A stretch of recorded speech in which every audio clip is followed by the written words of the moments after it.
محمد وعلى آل سيدنا محمد وبارك وسلم۔ بزرگان محترم، عزیز ساتھیوں، گزشتہ جمعہ کو یہ بات آئی تھی کہ قرآن کریم کی آیت سے اور نبی کریم صلی اللہ علیہ وسلم کی احادیث مبارکہ سے یہ بات معلوم ہوتی ہے کہ نیک کاموں میں جلدی کرنا چاہیے، اسے ٹالنا نہیں چاہیے۔ جو نیک کام ٹالے جاتے ہیں وہ پھر ٹلتے چلے جاتے ہیں۔ ابھی اللہ رب العزت نے زندگی عطا کی ہے، ہم جو بھی نیک اعمال انجام دینا چاہیں اسے انجام دے سکتے ہیں۔ زندگی کا کوئی بھروسہ نہیں کب یہ روٹھ جائے، موت آ جائے، پھر اس کے بعد انسان نیک اعمال انجام دینے کے لیے صرف ترستا رہتا ہے۔ ابھی موقع ہے، ابھی وقت ہے، حالات سازگار ہیں، تو ایسے موقع پر، ایسے حالات میں نیک اعمال انجام دیے جا سکتے ہیں۔ کہیں ایسا نہ ہو کہ موقع ہاتھ سے چلا جائے اور ایسے حالات نہ ہوں، وقت نہ ہو، تو پھر کیسے نیکی کے اعمال انجام دیے جائیں گے؟ نبی کریم صلی اللہ علیہ وسلم کی ایک حدیث مبارک ہے، آپ علیہ الصلوۃ والسلام نے ارشاد فرمایا، بادروا بالاعمال الصالحہ، نیک اعمال میں جلدی کرو۔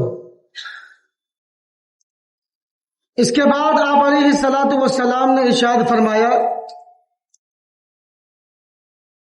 کہ ایسے فتنے نمودار ہوں گے، ایسے بڑے بڑے فتنے اور خوفناک فتنے رونما ہوں گے، ظاہر ہوں گے کہ جیسے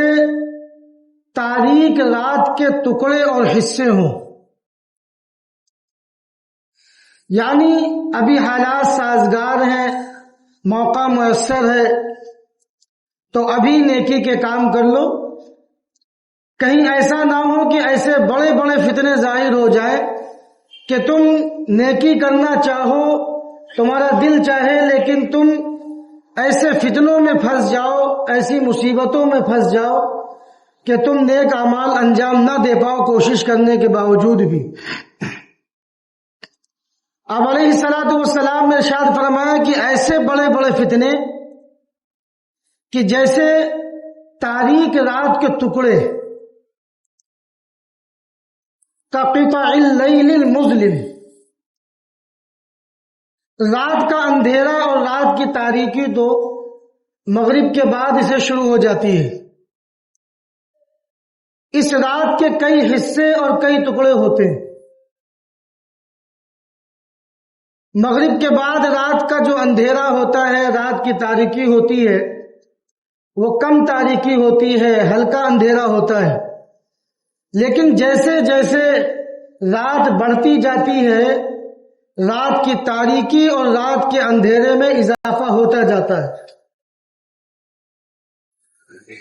مغرب کے بعد رات کے اندھیرے میں کوئی کام کرنا آسان ہوتا ہے، لیکن جب رات کی تاریکی اور اندھیرا بڑھتا جاتا ہے، 1 بجے، 2 بجے، 3 بجے، تو پھر وہ کام کرنا اس وقت مشکل ہو جاتا ہے۔ حضور علیہ الصلوۃ والسلام نے اپنی اس حدیث مبارک کے ذریعے سے آسان لفظوں میں یہ بات سمجھائی کہ ابھی بھی فتنے کا زمانہ ہے، فتنے کا دور ہے، فتنے رونما ہو رہے ہیں، لیکن یہ فتنے آگے اور خطرناک ہو جائیں گے اور خوفناک ہو جائیں گے۔ ابھی تو موقع مل رہا ہے، حالات سازگار ہیں، وقت مل رہا ہے، تو اس موقع کو غنیمت سمجھو اور دل میں جو بھی نیکی کا داعیہ اور جذبہ پیدا ہو اسے کر گزرو. کل کے لیے، پرسوں کے لیے، ہفتے بھر کے لیے انتظار نہ کرو، اسے ٹالو نہیں. عنقریب ایسے فتنے ظاہر ہوں گے، رونما ہوں گے کہ تم نیک اعمال انجام دینے کی کوشش کرو گے لیکن نہیں کر پاؤ گے، نہیں دے پاؤ گے. ایسی پریشانیاں آ جائیں گی، ایسی مصیبتیں آ جائیں گی. اور کیسے فتنے ہوں گے؟ آگے حضور علیہ الصلوۃ والسلام نے اس کی تشریح بھی فرمائی کہ آپ دیکھیں گے کہ یہ بندہ صبح کے وقت مومن ہے، لیکن اسی بندے کو آپ شام کو دیکھیں گے کہ یہ کافر ہو جائے گا. شام کے وقت آپ دیکھیں گے کہ یہ بندہ مومن ہے، لیکن صبح کے وقت آپ دیکھیں گے کہ یہ بندہ فتنوں میں مبتلا ہو کر کافر ہو جائے گا. اتنے خوفناک اور سخت فتنے رونما ہونے والے ہیں، ظاہر ہونے والے ہیں. اور یہ کیسے ہوگا؟ آگے حضور علیہ الصلوۃ والسلام نے اس کی وجہ بھی بتلائی کہ لوگوں کے اوپر دنیا داری اتنی غالب آ جائے گی، ان کے دل و دماغ پر دنیا اتنی حاوی اور چھا جائے گی کہ وہ دین کی بالکل پرواہ نہیں کریں گے، دین کا بالکل بھی خیال نہیں کریں گے. بس وہ یہ چاہیں گے کہ مجھے دنیا حاصل ہو جائے، زیادہ سے زیادہ حاصل ہو جائے، میرا دین برباد ہو رہا ہے تو برباد ہو جائے. دین کے تعلق سے تو ابھی سوال جواب بعد میں ہونا ہے، حساب کتاب بعد میں ہونا ہے. ابھی اس دنیاوی زندگی میں مجھے بس زیادہ سے زیادہ دنیا حاصل ہو جائے. وہ دین کی اہمیت کو پس پشت ڈال دیں گے اور ٹال دیں گے کہ ابھی دین کے تعلق سے تو جو سوال جواب ہونا ہے وہ تو بعد میں ہونا، بس دنیا حاصل ہو جائے. لوگ دنیا حاصل کرنے کے لیے اپنے دین کا سودا کریں گے. آج کاروبار کی ایسی ایسی شکلیں پیدا ہو گئی اور موبائل کی دنیا میں آ جائیں تو ایسے ایسے ایپلیکیشن اور گیم بنا دیے گئے کہ نوجوان نسلوں کو بالکل تباہ کیا جا رہا ہے، یہ کہہ کر کہ گیم کھیلو اور پیسے آئیں گے. جہاں ذہن میں یہ بات ڈال دی گئی کہ یہ کرنے سے، یہ کھیلنے سے پیسے آئیں گے، تو ہمارے نوجوان اسی میں لگ جاتے ہیں اور اپنا سارا کا سارا وقت اسی میں ضائع کر دیتے ہیں اور کچھ ہاتھ نہیں لگتا سوائے بربادی کے. جہاں ذہن میں یہ بات ڈالی گئی کہ اس کاروبار میں یا اس طرح کے کاروبار میں آپ پیسہ لگائیں، آپ کے پیسے ڈبل ہو جائیں گے، یہ ڈبل کا نام سنتے ہی دماغ خراب ہو جاتا ہے. بس یہ فکر رہتی ہے کہ کیسے میرے پیسے ڈبل ہو جائیں. 2 لاکھ ہیں تو 4 ہو جائے، 5 لاکھ ہیں تو 10 لاکھ ہو جائے، 10 لاکھ ہے تو 20 لاکھ ہو جائے، اور سوائے بربادی کے کچھ اور حاصل نہیں ہوتا. آپ لے کر آئے ایسے لوگوں کو کہ جنہوں نے گیم کھیل کر پیسہ کمایا ہو اور وہ کامیاب ہو گئے ہوں، وقتی طور پر پیسہ ملا، کامیابی ملی، پھر ایسی ناکامی ہاتھ لگی، پھر کبھی کامیاب نہیں ہوئے. ایسی نحوست ہوتی ہے جوئے میں، سود میں، سٹے میں، ان سب چیزوں میں ایسی نحوست ہوتی ہے، بربادی ہوتی ہے کہ وقتی طور پر آپ کو ایسا لگے گا کہ پیسہ آ رہا ہے، کمائی ہو رہی ہے، لیکن پھر ایسی ناکامی ہاتھ لگتی ہے کہ آپ 1000 کوشش کر ڈالیں، آپ کامیاب نہیں ہو سکتے. پھر ایسی بربادی اور نحوست لگتی ہے. تو حضور علیہ الصلوۃ والسلام نے فرمایا کہ لوگ بس دنیا داری کی فکر میں لگ جائیں گے اور دین کی طرف بالکل بھی توجہ نہیں دیں گے. آج آپ دیکھیں کہ ہمارے معاشرے میں جو لوگ ماشاء اللہ ہوشیار ہیں، سمجھدار ہیں، عقل رکھتے ہیں، سمجھ بوجھ رکھتے ہیں، شعور رکھتے ہیں، بڑی صلاحیتیں اللہ نے دی ہیں، لیکن ساری کی ساری صلاحیتیں اگر یوں کہا جائے کہ 99% ہماری صلاحیتیں بس دنیا کی چیزوں میں لگ رہی ہیں اور 1% بھی دینداری میں نہیں لگ رہی، دین سیکھنے میں نہیں لگ رہی۔ وضو کے فرائض کیا ہے، وضو کا طریقہ کیا ہے، وضو کی سنتیں کیا ہیں، وضو کے مکروہات اور مستحبات کیا ہے، کتنے لوگوں کو یہ چیز معلوم ہے؟ کن چیزوں سے وضو ٹوٹ جاتا ہے، کتنے لوگوں کو یہ چیز معلوم ہے؟ نماز کے فرائض کیا ہے، نماز کے شرائط کیا ہے جن کے بغیر نماز نہیں ہوتی، نماز کے واجبات کیا ہے، نماز کی سنتیں کیا ہیں، کن صورتوں میں سجدہ سہو کرنا ہے، کن صورتوں میں نہیں کرنا۔ بعض لوگ جب مسئلہ پوچھتے ہیں تو بڑی حیرت ہوتی ہے کہ سنت چھوٹنے پر بھی سجدہ سہو کر لیتے ہیں، جبکہ سنت چھوٹنے پر سجدہ سہو نہیں ہے۔ پتہ چلا کہ رکوع میں سبحان ربی العظیم کی بجائے سبحان ربی الاعلیٰ کہہ دیا، یا سجدے میں سبحان ربی الاعلیٰ کے بجائے سبحان ربی العظیم کہہ دیا، تو اب اس میں بھی سجدہ سہو کر رہے ہیں، جبکہ اس میں سجدہ سہو کرنے کی ضرورت نہیں۔ پتہ چلا کہ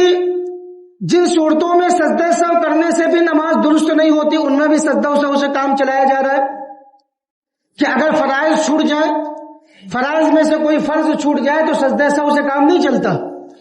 پتہ چلا کہ فرض چھوٹ گیا اور سجدہ سہو سے کام چلایا جا رہا ہے۔ تو ہر مسلمان پر، ہر مومن پر، مرد ہو یا عورت، دین کے تعلق سے اتنی معلومات ضروری ہے کہ حلال اور حرام میں امتیاز ہو سکے، ہماری نمازیں، ہماری عبادات، ہمارے روزے درست ہو سکیں۔ تو اگر یہ کہا جائے کہ 99% دنیا کے تعلق سے فکریں لی جا رہی ہیں اور صلاحیتیں اس میں لگ رہی ہیں اور 1% بھی دینداری کی طرف توجہ نہیں ہے، تو کوئی برا نہیں ہوگا کہنا کہ کس کو وضو کے تعلق سے اور نماز کے تعلق سے مسائل معلوم ہے۔ وہ ضروری مسائل کی جن کا جاننا ضروری ہے، جن کے وجہ سے اگر نہ جانے تو وضو خراب ہو جائے اور نمازیں خراب ہو جائیں۔ بس یہ بات معلوم ہوئی کہ یہ کاروبار نیا ہے اور اس میں یہ صورت رکھی گئی ہے اور اس میں یہ فائدہ ہے اور پیسے ڈبل ہو جائیں گے یا 2 گنا یا 3 گنا پیسے بڑھ جائیں گے، تو اب حرام کی فکر نہیں رہتی، حلال کی فکر نہیں رہتی، بس مال آ جائے، پیسہ آ جائے، کمائی ہو جائے، میں بڑا تاجر بن جاؤں، میں بڑا کاروباری بن جاؤں، وہ حرام ہو یا حلال ہو۔ جب حرام اور حلال کی فکر نہیں رہتی اور حرام خوری ہوتی ہے تو پھر ایمان رخصت ہو جاتا ہے۔ حرام خور کے اندر ایمان نہیں رہتا، اسی لیے حضور علیہ الصلوۃ والسلام نے فرمایا کہ ایسا دور آئے گا کہ صبح کے وقت بندہ مومن ہے، شام کے وقت کافر ہو جائے گا، شام کے وقت مومن ہے، صبح کے وقت کافر ہو جائے گا۔ یہ کیوں ہوگا؟ وہ دین کو پیچھے ڈال دے گا اور دنیا کو حاصل کرنے میں لگ جائے گا، اور یہ چیزیں سامنے آ چکی ہیں۔ بے دینی اتنی زیادہ عام ہو چکی ہے، دین سے اتنی زیادہ غفلت اور دوری ہو چکی ہے کہ ہم دوران گفتگو کبھی ایسے جملے بول جاتے ہیں جس سے ہمارا ایمان رخصت ہو جاتا ہے اور ہمیں پتہ بھی نہیں چلتا کہ ایک انسان کوئی کام کر رہا ہے، محنت کر رہا ہے اور اسے لگتا ہے کہ مجھے کامیابی مل رہی ہے، لیکن اس کے گناہوں کی وجہ سے یا اللہ تعالیٰ کی طرف سے آزمائش کی وجہ سے اس کا یہ کام بنتے بنتے رک جاتا ہے، تو وہ اللہ پر ناراض ہونے لگتا ہے اور یوں کہتا پھرتا ہے کہ پتہ نہیں اللہ تعالیٰ کو نعوذ باللہ مجھ سے کیا دشمنی ہے کہ میرا کام بنتے بنتے رک جاتا ہے، کہ ساری پریشانیاں میرے ہی اوپر ڈال دی۔ اب ایک آدمی کو فلاں جگہ مال پہنچانا ہے، پتہ چلا طوفان آ گیا، اتنی سخت بارش ہوئی کہ مال پہنچا نہیں سکتا، مال وقت پر پہنچا نہیں، آرڈر کینسل ہو گیا۔ اب یہ گناہوں کی وجہ سے ہے یا اللہ تعالیٰ کی طرف سے ایک آزمائش ہے؟ اب اسے کیا چاہیے کہ صبر کرے اور ایسے موقع پر بھی اللہ کا شکر ادا کرے کہ اللہ ہو سکتا ہو کوئی بڑی پریشانی آنی ہو اور آپ نے بڑی پریشانی سے بچا لیا۔ صبر کرے کہ اللہ میں اس حال میں بھی آپ سے خوش ہوں، اور بجائے صبر کے اور کیا کر سکتا ہے؟ کیا وہ اللہ کا نقصان کر سکتا ہے؟ کیا وہ اللہ کو ذرہ برابر نقصان پہنچا سکتا ہے؟ سوائے صبر اور شکر کے بندہ اور کیا کر سکتا ہے؟ لیکن ایسے موقع پر بعض لوگ ایسے ناشکرے اور بے صبرے ہو جاتے ہیں کہ اللہ تعالیٰ کی شان میں گستاخی کر بیٹھتے ہیں کہ اللہ تعالیٰ کو بھی نعوذ باللہ ابھی پڑی تھی بارش برسانے کو، بے موسم بارش برسایا کرتے ہیں، نعوذ باللہ ایسی ایسی باتیں سامنے آتی ہیں، لوگ مسئلے میں پوچھتے ہیں۔ اب کئی لوگوں کے تعلق سے یہ بات سامنے آئی ہے، ان کے گھر والوں نے یہ مسئلہ پوچھا ہے کہ جب ان کا کوئی کام بگڑ جاتا ہے تو یہ اتنا زیادہ غصے میں آ جاتے ہیں کہ نعوذ باللہ اللہ حفاظت فرمائے، اللہ تعالیٰ سے لڑتے ہیں، جھگڑتے ہیں اور اللہ تعالیٰ کو گالی بھی دے دیتے ہیں۔ یہ میری بنائی ہوئی باتیں نہیں، یہ لوگوں کے پوچھے ہوئے مسائل ہیں کہ جیسے دو لوگوں میں جب لڑائی ہوتی ہے، اختلاف ہو جاتا ہے اور ایک دوسرے کو گالی بکتے ہیں، اس طرح سے اللہ تعالیٰ کو نعوذ باللہ وہ شخص گالی بھی بکتا، ایمان باقی نہیں رہا، بیوی نکاح سے نکل گئی۔ تجدید ایمان کی ضرورت ہے، تجدید نکاح کی ضرورت ہے، اور لوگ اسی طرح بے ایمانی کے ساتھ زندگی گزار رہے ہیں اور حرام کاری کر رہے ہیں۔ لمحہ فکریہ ہے، سوچنے کی بات ہے، ڈرنے کی بات ہے۔ اتنی زیادہ بے دینی اور دین سے اتنی زیادہ بے رغبتی، بے توجہی کہ اس نے تو ہمارے ایمان کو ہم سے چھین لیا۔ حضور علیہ الصلوۃ والسلام نے 1400 سال پہلے جو بات کہی کہ ایسے فتنے رونما ہوں گے، ظاہر ہوں گے کہ تھوڑی تھوڑی دیر میں لوگوں کا ایمان رخصت ہو جائے گا، ایمان سلب کر لیا جائے گا، اور وہ دور آ چکا ہے اور اس سے بھی خطرناک دور آنا باقی ہے۔ بہرحال میں اپنے موضوع کی طرف چلتا ہوں۔ حضور علیہ الصلوۃ والسلام نے یہ بات سمجھائی ہے اس حدیث مبارک کے ذریعے سے کہ ابھی موقع ہے، ابھی وقت ہے، حالات سازگار ہیں، نیک اعمال انجام دو، اور نیک اعمال انجام دینے میں جلدی کرو، بادروا بالاعمال الصالحہ۔ کہیں ایسا نہ ہو کہ وہ فتنے کا زمانہ آ جائے اور تم نیک اعمال انجام دینے کی کوشش کرو لیکن ایسے حالات بن جائیں کہ تم وہ نیکی نہ کر سکو۔ کورونا کے زمانے میں وہ حالات بنے کہ لوگ جماعت کے ساتھ نماز پڑھنے کے لیے ترس گئے، مسجدوں میں آنے کے لیے ترس گئے، تراویح کے لیے ترس گئے، اور بھی وقتاً فوقتاً الگ الگ لوگوں کے ساتھ ایسے حالات پیش آتے رہتے ہیں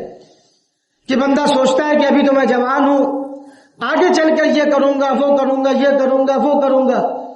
اور پھر ایک دم سے اللہ تعالیٰ کی طرف سے ایسے حالات بنتے ہیں کہ پھر وہ رکوع بھی نہیں کر پاتا، سجدہ بھی نہیں کر پاتا،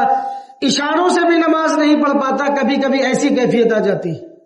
ایسے حالات سے ڈرنا چاہیے، اللہ تعالیٰ سے توبہ کرنی چاہیے، اور جو وقت اللہ رب العزت کی طرف سے میسر ہو، جو موقع مل جائے، وقت مل جائے، اس کی قدر کرنی چاہیے اور نیک اعمال میں جلدی کرنا چاہیے۔ بادروا بالاعمال الصالحہ۔ حضرت ڈاکٹر عبدالحی صاحب رحمۃ اللہ علیہ بڑے بزرگ گزرے، بڑی کام کی باتیں بتایا کرتے ہیں، مصلحت کی باتیں، حکمت کی باتیں، کہ نیک کام کرنے کے لیے اپنے نفس کو بہلاؤ، پھسلاؤ، ایک دم سے اس کے اوپر بوجھ نہ ڈالو کہ آج مجھے 5 پارے کی تلاوت کرنی ہے، آج مجھے تہجد کی 8 یا 12 رکعتیں پڑھنی ہیں، اور آج مجھے 5,000 یا 10,000 روپے کا صدقہ کرنا ہے۔ نیک کام کی طرف بہلا کر، پھسلا کر اپنے نفس کو لے جاؤ۔ وہ اپنا واقعہ بیان فرماتے ہیں کہ الحمدللہ میں تہجد کی نماز پڑھا کرتا تھا پابندی کے ساتھ، لیکن جب بڑھاپا آیا، کمزوری آئی، تو ایک دن ایک رات اچانک رات میں آنکھ کھلی تہجد کے وقت، تو بڑی سستی لگ رہی تھی، کاہلی لگ رہی تھی، اور دل میں یہ خیال آیا کہ تہجد کی نماز کوئی فرض اور واجب تو ہے نہیں، اگر نہیں پڑھا تو کیا حرج ہے، پھر یہ بھی خیال آیا کہ یہ جو وقت ہے اس وقت اللہ رب العزت اپنے بندوں کی جانب خصوصی طور پر توجہ فرماتے ہیں، اس وقت اللہ رب العزت اپنے بندوں کو قربت عطا فرماتے ہیں، دعاؤں کو قبول فرماتے ہیں، لہذا یہ وقت ضائع نہیں ہونا چاہیے، اور یہ جو اس وقت میری آنکھ کھلی ہے یہ اللہ رب العزت کی طرف سے بلاوا ہے، یہ انعام ہے، اس کی قدر کرنی چاہیے۔ لہذا میں نے اپنے نفس کو بہلایا اور پھسلایا کہ چلو بھائی آنکھ کھلی ہے تو تھوڑی دیر تسبیح پڑھ لیتے ہیں، اللہ تعالیٰ سے دعا کر لیتے ہیں۔ تو اپنے بستر پر بیٹھ کر میں نے تھوڑی دیر تسبیح پڑھی اور دعا بھی کی، پھر اپنے نفس کو بہلایا کہ اب اٹھ گیا ہوں تو استنجا کر لیتا ہوں۔ جب استنجا کرنے کے لیے گیا تو نفس کو بہلایا کہ غسل خانے تک آ گیا ہوں تو وضو بھی کر لیتا ہوں، وضو کر کے سونے میں یہ فضیلت ہے، اور وضو کر کے دعا کی جائے اور تسبیح پڑھی جائے تو قبولیت کے امکان زیادہ پیدا ہو جاتے ہیں۔ نفس کو بہلا کر پھسلا کر یہاں تک پہنچے، وضو بنا کر بستر پر آئے، پھر تسبیح پڑھنی شروع کی اور دعا کرنی شروع کی، نفس کو بہلایا اور پھسلایا کہ جب یہاں بیٹھ کر عبادت کر رہا ہوں تو کیوں نہ جو جگہ میں نے عبادت کے لیے خاص کی ہے وہاں جا کر یہی عمل انجام دے لوں۔ تو جب میں وہاں پہنچا بتلاتے ہیں تو فوراً مصلی پہ کھڑے ہو کر میں نے نیت باندھ لی اور 2 رکعت تہجد کی نماز ادا کر لی۔ فرمایا کہ اس طرح سے نفس کو بہلایا جاتا ہے، نیک اعمال کی طرف اس طرح سے لے جایا جاتا ہے۔ اب اگر آپ یہ ارادہ کر لیں کہ بھائی مجھے 4 رکعت یا 8 رکعت تہجد پڑھنی ہے تو اس وقت سستی اور کاہلی اور نیند کا وقت ہوتا ہے، نیند غالب رہتی ہے، آپ اپنے نفس سے جیت نہیں پائیں گے، تو اس طرح سے نفس کو بہلا کر اپنے مصلی تک پہنچے اور نماز پڑھو۔ تو گزشتہ جمعہ کو بھی اور اس جمعہ کو بھی یہ بات آئی کہ حضور علیہ الصلوۃ والسلام کی احادیث مبارکہ سے ہمیں یہ سبق ملتا ہے، اللہ رب العزت نے ہمیں یہ جو موقع دیا ہے اس موقع کو ہم غنیمت سمجھیں، کہیں ایسا نہ ہو کہ ہمارے اوپر کوئی ایسا فتنہ آ جائے، ہم ایسے کسی فتنے میں مبتلا ہو جائیں، مصیبت میں مبتلا ہو جائیں، پریشانی میں مبتلا ہو جائیں کہ ہم پھر نیک اعمال انجام دینے کی کوشش کریں اور نیک اعمال انجام نہ دے پائے۔ تو نیکی کے کاموں میں جلدی بھی کرنا چاہیے اور نیکی کے کاموں میں سبقت بھی کرنی چاہیے، جس کے تعلق سے میں نے گزشتہ جمعہ کو حضرت عمر رضی اللہ تعالی عنہ اور حضرت ابو بکر صدیق رضی اللہ تعالی عنہ کا واقعہ بھی بیان فرمایا تھا۔ آپ حضرت صحابہ کے واقعات پڑھیں، اگر آپ اپنی زندگی کو تبدیل کرنا چاہتے ہیں، زندگی کو تبدیل کرنے کے لیے سب سے بہترین طریقہ یہ ہے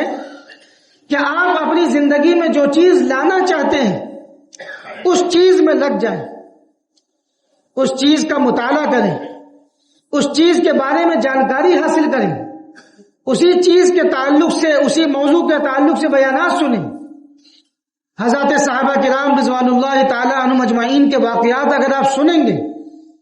یا کتابوں میں ان کے واقعات کا مطالعہ کریں گے تو حضرات صحابہ کی صفت آپ کے اندر آئیں گی۔ اور اگر آپ گانے میں لگ جائیں، سانگ میں لگ جائیں، تو جس طرح کے گانے آپ سنیں گے، جس طرح کے سانگ آپ سنیں گے، اس طرح کی کیفیت آپ کے دل میں پیدا ہوگی۔ تجربے کاروں نے یہ بات بتلائی کہ اگر آپ گانے سنتے ہیں اور رومانٹک گانے سنتے ہیں تو آپ کے اندر وہی کیفیت، وہی صفت پیدا ہوگی، اور اگر آپ غمگین گانے سنتے ہیں تو کچھ دنوں کے بعد آپ دیکھیں گے کہ چھوارے کی طرح آپ کی شکل لٹکی ہوئی ملے گی اور آپ کو لگے گا کہ میرے اوپر بہت زیادہ غم طاری ہے۔ تو جس طرح کے گانے سنیں گے، جو ماحول اپنائیں گے، اختیار کریں گے، اسی طرح کی صفت آپ کے اندر پیدا ہوگی، اسی طرح کی اچھائیاں اور برائیاں پیدا ہوں۔ حضرت صحابہ کرام رضوان اللہ تعالی عنہم اجمعین کی زندگی کا مطالعہ کریں اور حضرت صحابہ کرام رضوان اللہ تعالی عنہم اجمعین کے واقعات حضرت علماء کرام کو سنیں۔ اب اس دور میں تو یہ آسانیاں پیدا ہو گئی، سہولتیں پیدا ہو گئی، کہ جس طرح فتنوں کا دور ہے، خباثتوں اور شرارتوں کا دور ہے، اسی طرح دینداری کے تعلق سے بھی بڑی سہولتیں پیدا ہو گئی۔ ہر موضوع کے تعلق سے حضرات علماء کرام کے بیانات آپ کو مل جائیں گے، حضرات صحابہ کرام کے واقعات مل جائیں گے۔ چھوٹے سے موبائل میں آپ سینکڑوں بیانات، ہزاروں لاکھوں کی تعداد میں دینی کتابیں رکھ سکتے ہیں، اس کا مطالعہ کر سکتے ہیں، بڑی سہولتیں پیدا ہو گئی۔ لیکن دنیا داری کے تعلق سے جو سہولتیں ہیں وہ تو ہم اپنا رہے ہیں، اور دینداری کے تعلق سے جو سہولتیں ہیں ان کو ہم نے پس پشت ڈال دی۔ تو اپنے مائنڈ کو ادھر سیٹ کرنے کی ضرورت ہے کہ جو دنیا داری ہمارے اوپر حاوی ہو گئی ہے، غالب ہو گئی ہے، ہم اس دنیا داری کے غلبے کو کم کریں اور دینداری کو اپنے اوپر حاوی کریں اور غالب کریں۔ اب یاد رکھیے، بعض لوگ یہ سمجھتے ہیں کہ اگر دینداری غالب آ گئی تو پھر ہم دنیا کے تعلق سے پیچھے ہو جائیں گے۔ ایسا نہیں ہے۔ دین کیا سکھاتا ہے؟ دین یہ نہیں سکھاتا کہ آپ دنیا سے بالکل قطع تعلق ہو جائیں اور کنارہ کشی اختیار کر کے بس مسجد میں بیٹھ جائیں۔ دین یہ سکھاتا ہے کہ آپ دنیا کمائیں، تجارت کریں، کاروبار کریں، بڑے مالدار بنیں، بڑے تاجر بنیں اور اپنے کاروبار کو خوب پھیلائیں،